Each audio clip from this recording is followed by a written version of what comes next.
that, I've been hearing this for years. I never knew how true it was or not.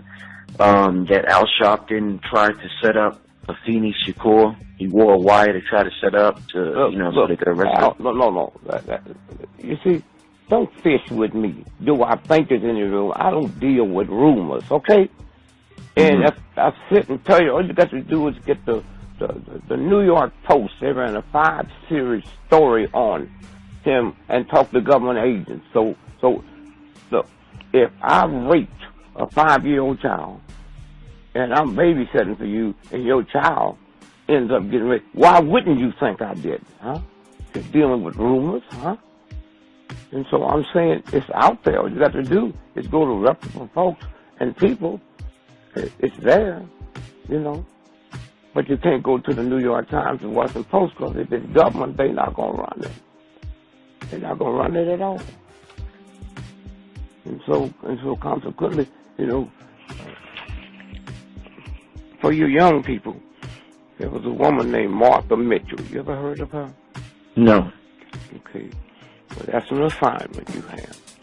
She was married to John Mitchell, who was the U.S. Attorney General under Richard Nixon, okay? Now, when you become the U.S. Attorney General, right, you become the #1 cop in the world, right? Mm-hmm. You America's cop, right? Mm-hmm. And so she overheard the old white boys sitting around the house one Saturday, where women is not allowed in the room. You don't tell them, they just know they not, right? And she heard the old powerful white boys discussing blowing up the World Trade Building, huh? And she couldn't wait till they left, and she confronted John. She said, I hear you all talking about blowing up the World Trade Building. I don't know, but if they was talking about it, it wasn't me. They might have been talking about it. And she said, well, I think the American people need to know about it, so I'm going to hold a press conference Monday and announce it, right? She got kidnapped. Now, it's one thing kidnapping the Attorney General's wife. To this day, nobody's been arrested, huh? Okay? Did you hear what I just said? Mm-hmm. And while she was kidnapped, she said they shot her in the butt with a cancer shot, and that's what she died from. Well, this is America. Do whatever they want to do, because, you see, I've always said if I ever took over the country, I'd make black folks apologize to white folks, because we mad at the wrong white folks. The white folks we mad at couldn't help us if they liked us.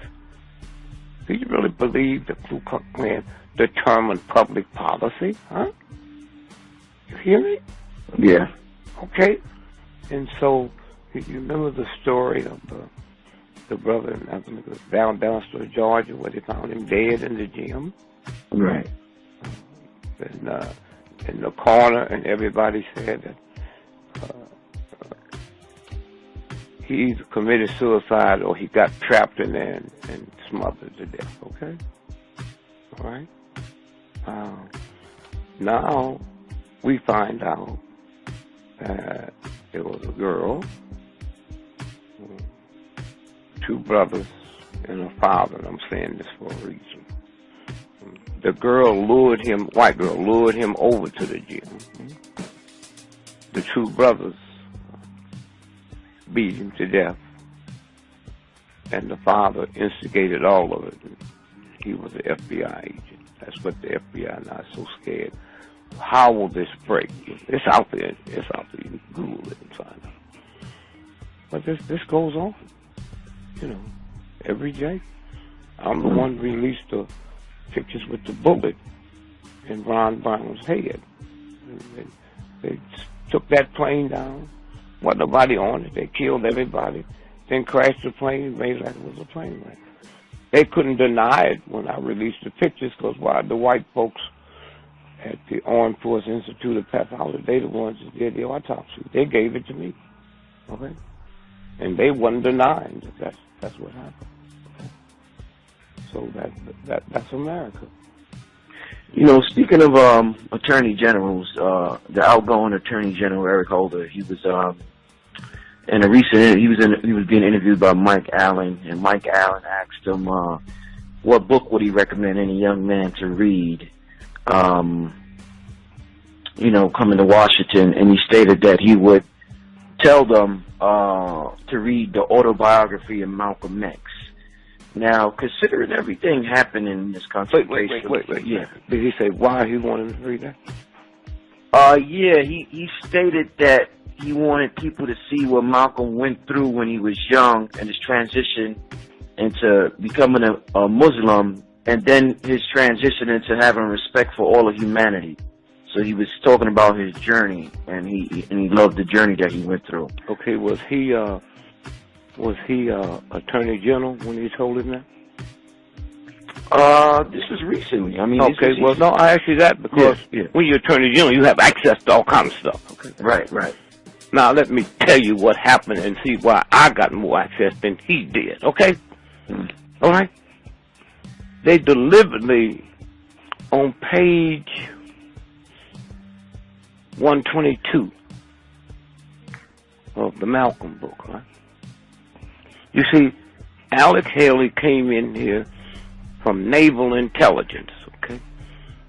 He traveled with Malcolm. He stayed with Malcolm, okay? So when Malcolm is killed, the book comes out. Nobody didn't realize that's not what Malcolm told him, huh? Nobody. So they think all that stuff is in that nasty, no-good, double-crossing book that Alex told him. Okay? Now, the Attorney General don't know that, huh? Okay, on page 122, they got Malcolm saying Dick Gregory told him about Elijah Muhammad's women. I didn't know Elijah had any women. Okay? But John Doe read that. You believe it because there's nobody to tell you that it wasn't, huh? Oh, they ran to me and asked me about doing nothing. That filthy movie. You mean y'all don't know this, huh? And so automatically, here's what the plan was. The first time you was introduced to Malcolm X, okay? You hear me? Yeah, okay. What did you know about him at your age? The first time I was introduced to him? Yeah, through information or literature. Just that he was Muslim, and that pretty much what they tell you in the movie. I didn't know too much. No, I'm saying before. You didn't know nothing about him being a damn pimp, huh? No. Or selling drugs, okay? Am I just about the Muslim? Just about the Muslim. That's what I'm asking you. Yeah. And I ask you that because I know I'm not talking to a fool, huh? You ask me something, and I'm trying to unwind it for you, okay? So that's all the world ever knew of Malcolm, one of the finest speakers in the history of the planet, right? Oh, we heard every night he was in jail. We heard him. He was Malcolm read and all that stuff, huh? But we never saw it, huh? We never saw it. If you turn on the news and find out that 5 people was murdered yesterday, but if you was passing by that corner and saw that, huh? You will not talk about nothing else. You don't want to go see no damn football game tomorrow. So we had never seen that, huh? Until the movie come out. How many people read the whole book, huh? Right. You saw the movie Malcolm, right? Okay, now there's a scene in there where Malcolm was in the barbershop getting his hair combed. Remember that? Yeah. And the water pipe was froze, right? And they couldn't get no water because conch is lie, right? And so they carried him into the bathroom and stuck his head down in a commode, right? Remember that scene? Yeah. Now, look at the bath toilet. Okay? In order to get water into your hair, you got to put your head so far down in there, you would drown because your nose get to the water before it gets to your hair, okay? But here's all the folks, here's the hero looking at Malcolm put his head in the toilet where people do, okay? those little things, that hits you, huh? And then after that, you didn't see no more. After that movie, you didn't see no more Malcolm X T-shirts. I'm doing college speaking dates, and I go up there, 90% of the white children that come to the lecture got Malcolm X caps on, right? That's how they killed it. That's what it was about. That's how they killed it. Now, let me take it further than that.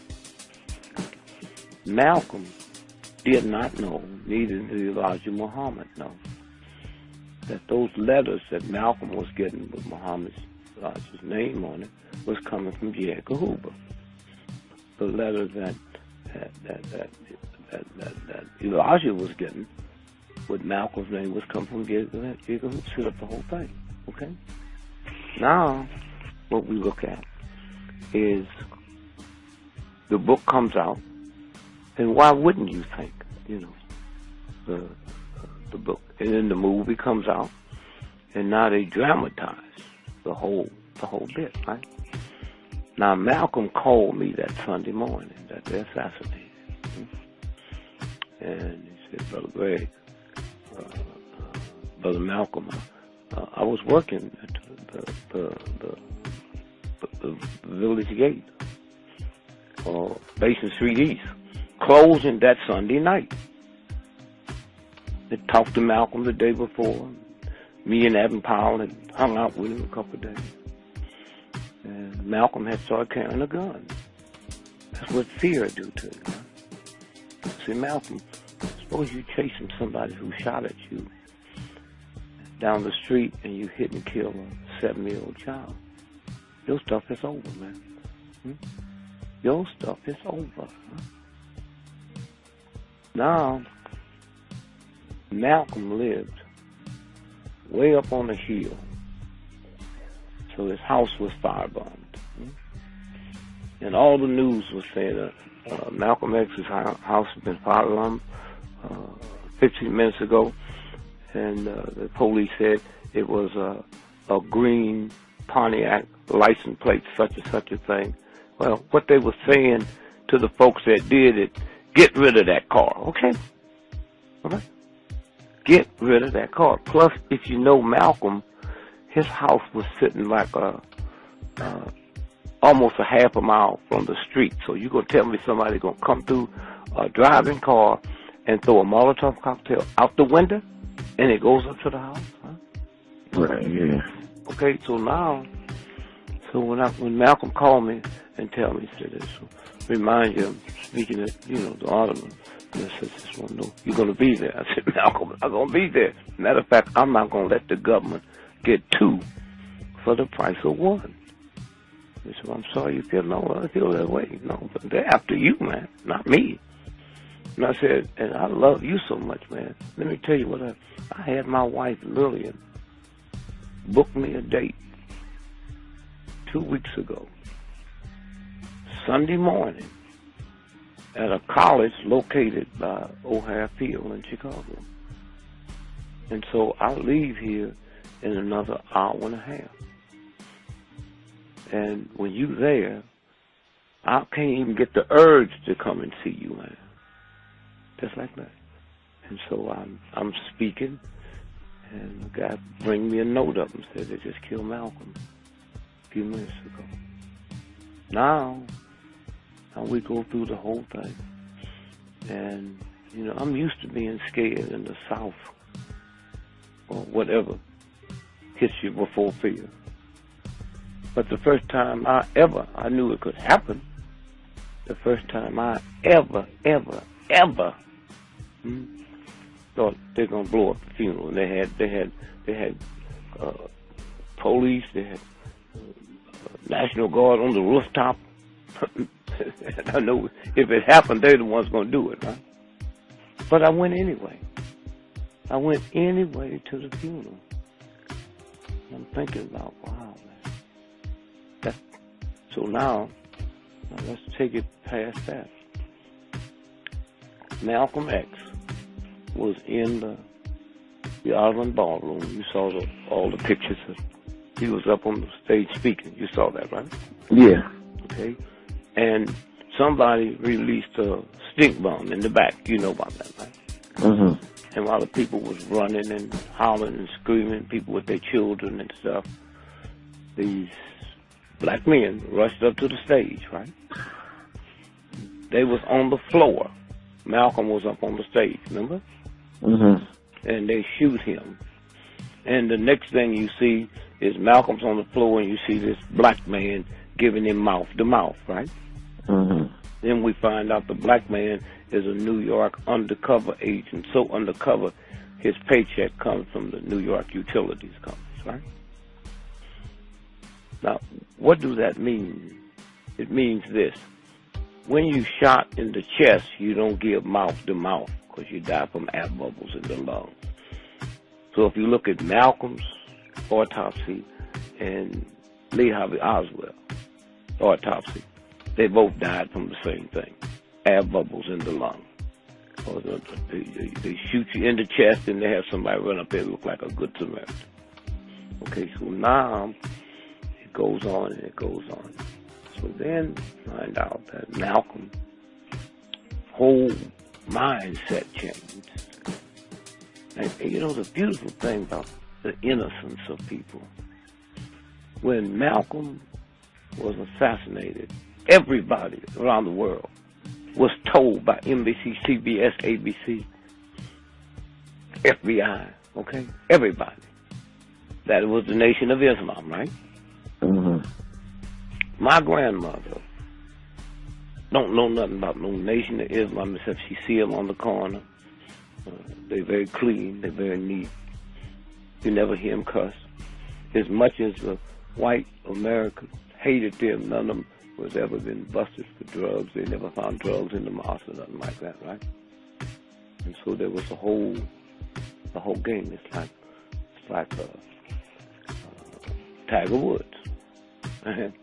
Black folks, old black folks loved him. Why? He went to Stanford. They didn't know he never graduated from Stanford, right? He wasn't too dark for them. Do I need to repeat that twice? Huh? Mm. Okay? Mm. They didn't know nothing about. If you was turning the channel and saw golf, you just kept turning, right? Right. All right. So now the black folks was coming up here so fast from the South that they didn't have enough time to build churches. They didn't have the money, right? So what the churches did, they started having 3 services. One at 9 and one at 11 o'clock, right? Well, that's the original one. Do you know black folks would not go to no service but the 11 o'clock service because they say God wasn't at them other ones, right? Then here come Tiger Woods, right? So what time do the golf start? Sunday, 12 o'clock, right? Mm-hmm. They couldn't go to church and be there. Them black folks are going to the 7 o'clock service, man. So they can see their man. Okay. Now, watch this. When Tiger Woods started getting sick and missing games, right? And it looked like he wasn't going to play no more, right? Mm-hmm. Do you know the crowd at all your major golf decreased by 50%? Did you know that? Wow. Huh? I didn't know that. And here's the reason. 50% of all the white folks that went to the golf tournament, 50% went there so they could be there to see him lose, okay? Wow. So if he's not playing, they don't have to go. Okay, now, watch this and I'll get back to Malcolm. Watch this now. So, he had to win 4 more games to tie, what's his name? The white boy. Jack Nicklaus? Jack Nicklaus. He had to win 5 more to be the #1 all-time champ, right? Mm-hmm. So that's what the whooping was about. That was a mob whooping. I know somebody that knows somebody at the hospital they brought him to, right? And one of my research get a call and they passed the word off to me that if I came down there tonight and they carried me into his room, if they didn't tell me, okay, he was Tiger Woods, I wouldn't have known him. He was beat unrecognizable. That was a mob whooping, okay? Wow. All right? Wow. Now, all the stuff started coming out, right? All the stuff started coming out. Everything. All the women. Well, the one woman that you know how long it was set up, because the woman he married, his wife, his what's the guys that hang with you? Your caddy, right? Yeah. He was the caddy's wife, girlfriend. The white woman title that, right? So you see how long that plot was there, right? Mm-hmm. So now, the one white girl he had to Sweden to see him play, right? She was underage, right? So there's a law that's on the books, but not supposed to be on the books, and I'll explain that, why I'm saying that. She was underage, so there's a law called white slavery law, right? You aware of that? No. Teenager across state line for MR. Oh, yeah, right, yeah.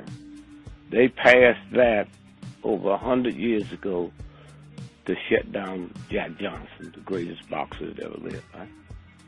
Heavyweight, okay? And one of the senators said, well, this don't fit him because that's his wife. He said, any white woman that would have sex with a nigger is a hoe. Okay? Mm-hmm. Now, let's follow this now. So they bust him on that. And he was arrogant.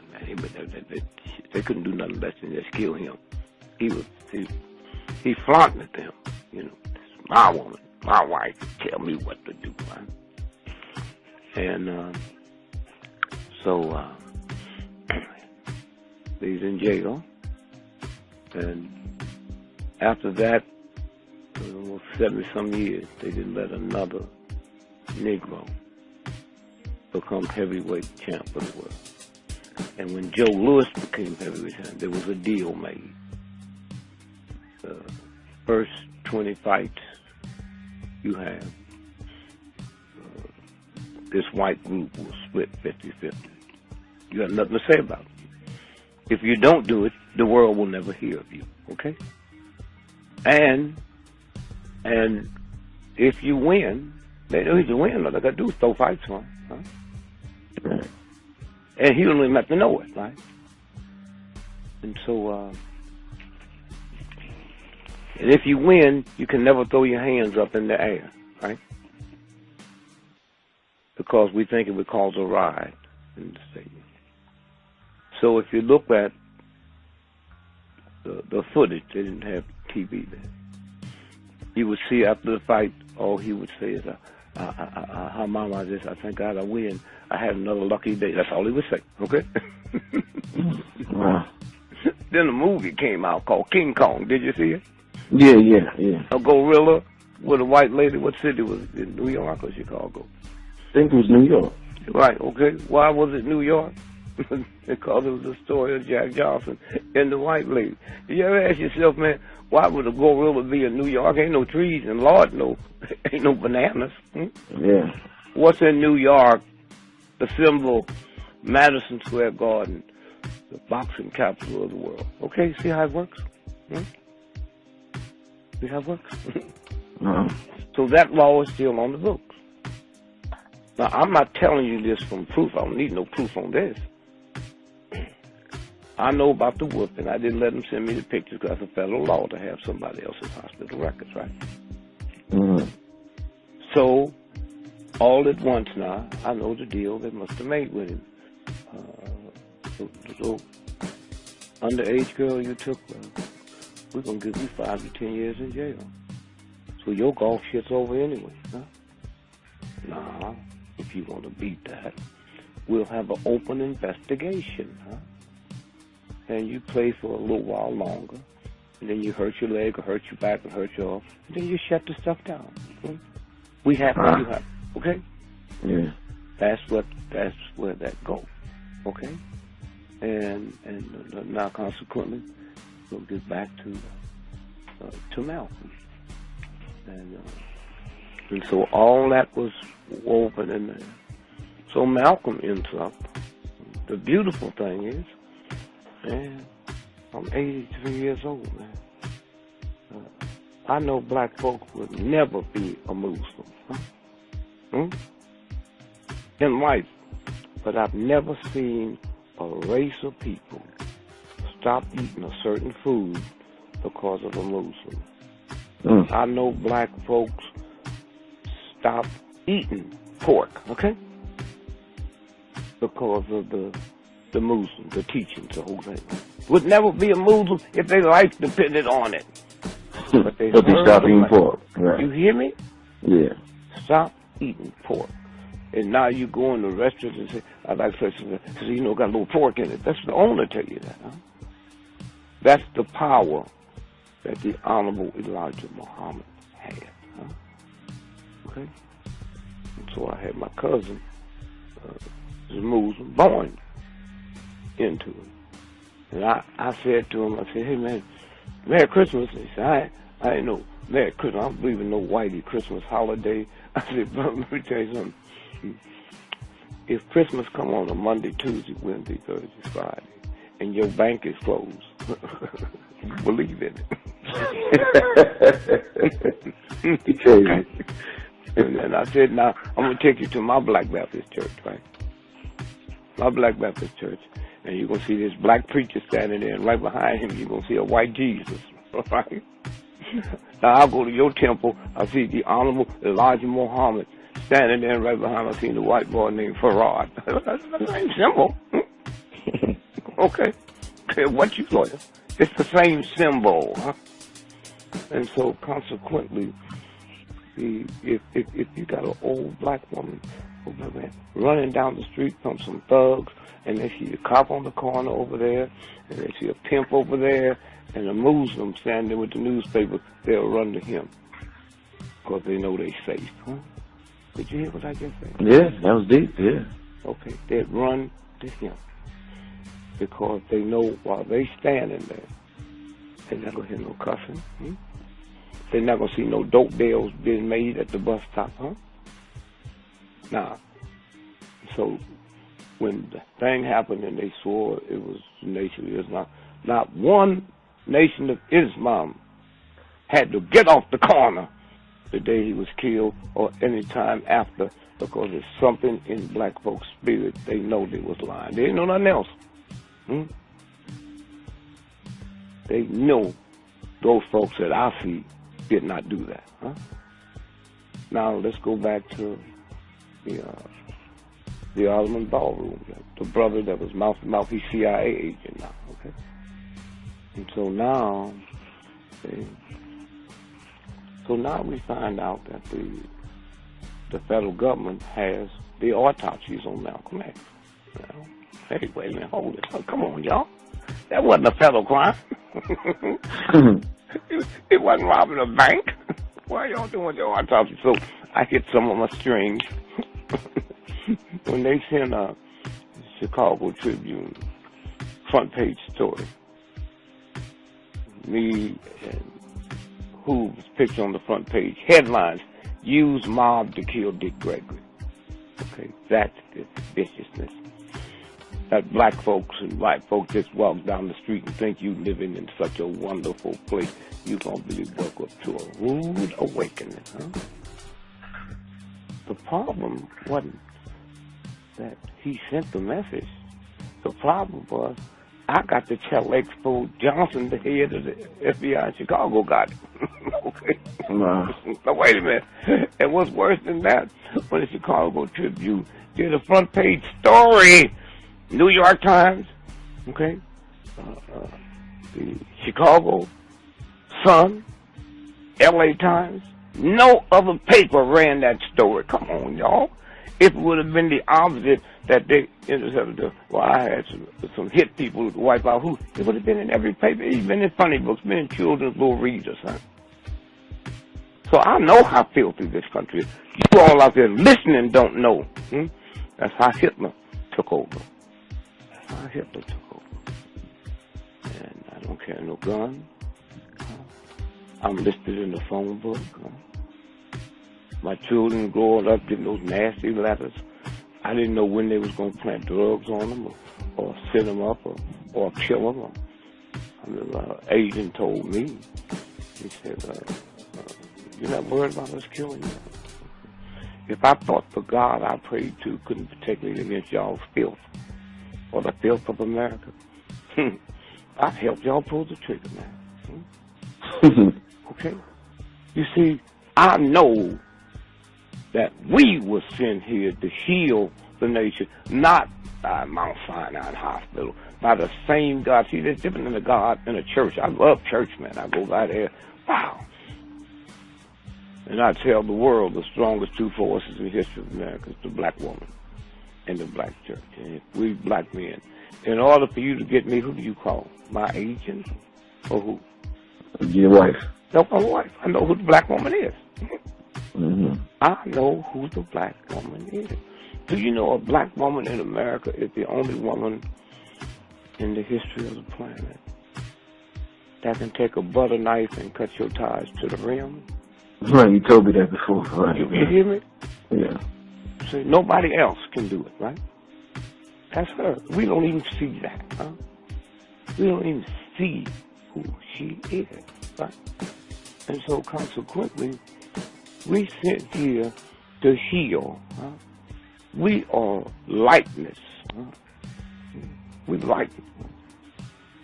The evil, corrupt folks, they dark. They represent the moon, we represent the sun, huh? But when lightness